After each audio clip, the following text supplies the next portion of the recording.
Bye అమ్మ, కాలేజ్కి వెళ్తున్నాను. ఆ జుట్టుకు కొంచెం నూనె రాస్తాను రా, అస్సలు బాలేదు. ఒక పక్క కాలేజ్కి లేట్ అవుతుంటే నూనె రాస్తానంటావేంటమ్మా చిరాగ్గా? Much later. ఈరోజు చాలా నీరసంగా ఉంది, తల బద్దలైపోతుంది. అందుకే నూనె రాసుకొని వెళ్ళమనేది. వింటావా నా మాట?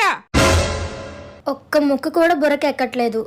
అందుకే నూనె రాసుకొని వెళ్ళమని చెప్పాను. నా మాట అంటే ఎవరికీ లెక్కలేదు. ఏమైంది? షాప్ నుంచి వస్తుంటే ఎవరో ఒక అబ్బాయి నన్ను ఫాలో అవుతున్నాడమ్మా. అందుకే నూనె రాసుకోమని చెప్తాను. జుట్టుకు నూనె రాసుకుపోవడానికి అబ్బాయి నా వెంట పడడానికి సంబంధం ఏంటమ్మా?